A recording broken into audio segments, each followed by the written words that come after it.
প্রিয় দশম শ্রেণীর ছাত্রছাত্রীরা, তোমাদের বাংলা পরীক্ষায় একটা প্রতিবেদন রচনা লিখতেই হবে।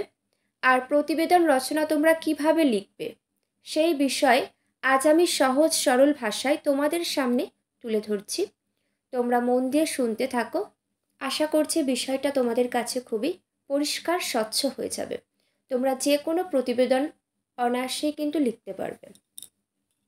আচ্ছা, প্রতিবেদন রচনা তোমরা কিভাবে লিখবে সেই বিষয়ে প্রথমে আলোচনা করি। তোমরা খাতায় লিখে নিতে পারো।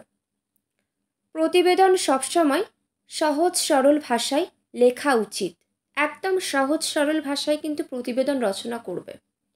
জটিল বা অপ্রচলিত শব্দ ও শব্দবন্ধ যতটা সম্ভব এড়িয়ে যাওয়াই শ্রেয়।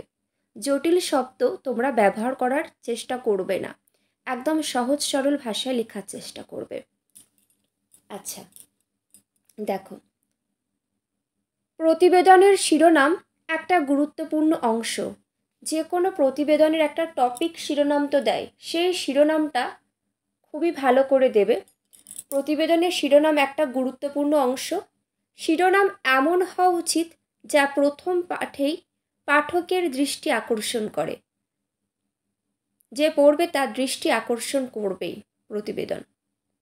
তারপর দেখো, একই বিষয় বা প্রসঙ্গের বারবার তোমরা ব্যবহার করবে না।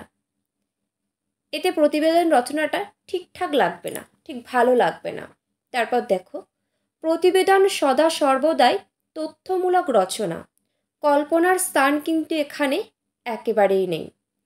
তথ্য বিকৃতি না ঘটিয়ে রচনাকে আকর্ষণীয় করে তোলাই প্রতিবেদকের কাজ।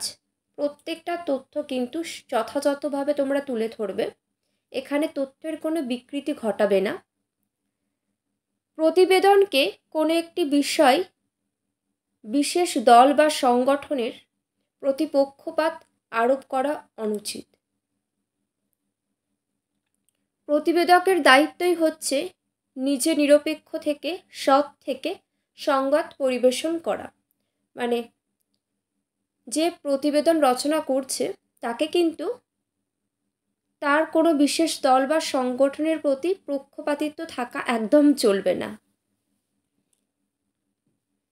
এবার জানব প্রতিবেদন রচনা কাকে বলে।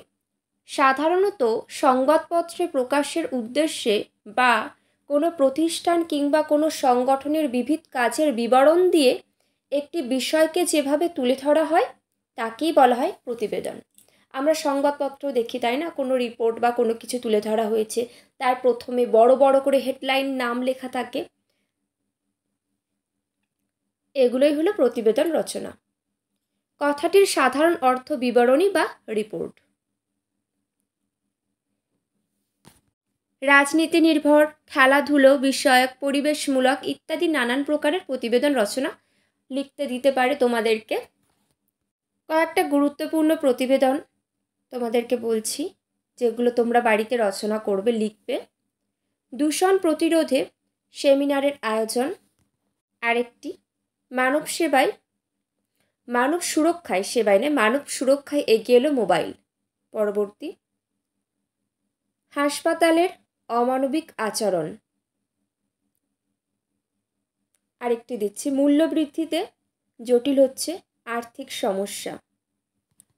এরকম গুরুত্বপূর্ণ আছে। আরেকটি দেখো, জলা বুঝিয়ে সবুজ ধ্বংস করে আবাসন নয়। আচ্ছা, আজকের যে প্রতিবেদন রচনা সম্পর্কে আলোচনা করব, টপিক নেম হলো দূষণ প্রতিরোধে সেমিনারের আয়োজন। এই টপিকের উপর একটা শিরোনাম দেব, প্লাস্টিক দূষণ প্রতিরোধে বিদ্যালয়ে আয়োজিত সেমিনার। কিভাবে লিখবে এই ধরনটা তোমরা ভালো করে দেখে নাও। নিজস্ব সংবাদদাতা, কলকাতা, 10ই মে। গত 5ই মে শিক্ষা মন্দির উচ্চ বিদ্যালয়ে অনুষ্ঠিত হয়ে গেল প্লাস্টিক দূষণ প্রতিরোধের উপর একটি সেমিনার। স্থানীয় পঞ্চায়েত প্রধান এই অনুষ্ঠানের উদ্বোধন করেন। 3 দিন ধরে এই সেমিনার চলে। এই 3 দিনে বক্তৃতা, আলোচনা এবং দূষণের প্রতিকার সম্বন্ধে বিস্তারিত আলোচনা করা হয়। এই 3 দিনের সেমিনারে প্রতিদিনই বিদ্যালয়ের প্রধান শিক্ষক ছাড়াও সহশিক্ষক শিক্ষিকারাও উপস্থিত ছিলেন। বিদ্যালয়ের ছাত্রছাত্রীরাও প্রায় প্রত্যেকে উপস্থিত ছিলেন। বিদ্যালয়ের ছাত্রছাত্রীদের তৈরি নানা রকম মডেল প্রদর্শনীর ব্যবস্থা ছিল। শিক্ষক শিক্ষিকা এবং কিছু ছাত্রছাত্রীও এ বিষয়ে তাদের বক্তব্য পেশ করেন। কিভাবে প্লাস্টিক পরিবেশকে দূষিত করে এবং প্লাস্টিক দূষণ রুখতে কী কী পদক্ষেপ নেওয়া উচিত সেই বিষয়ে বিস্তারিত আলোচনা করা হয়। শিক্ষক শিক্ষিকা ছাত্রছাত্রীরা ছাড়াও এই সেমিনারে স্থানীয় অধিবাসীদেরও যোগদান করার সুযোগ ছিল, তাই স্থানীয় অধিবাসীরাও যোগ দিয়েছিলেন এই সেমিনারে। এছাড়াও স্থানীয় স্বাস্থ্য আধিকারিকরাও উপস্থিত ছিলেন এই সেমিনারে। তৃতীয় দিনে অর্থাৎ সেমিনারের শেষ দিনে একটি শোভাযাত্রার আয়োজন করা হয়। সেখানে সেমিনারে উপস্থিত প্রায় প্রত্যেকেই ছিলেন। প্লাস্টিক দূষণের প্রতিরোধ সম্পর্কে সচেতন করার জন্য মূলত এই শোভাযাত্রার ব্যবস্থা করা হয়েছিল। আশা করছি তোমরা প্রতিবেদন রচনাটা মন দিয়ে শুনেছ।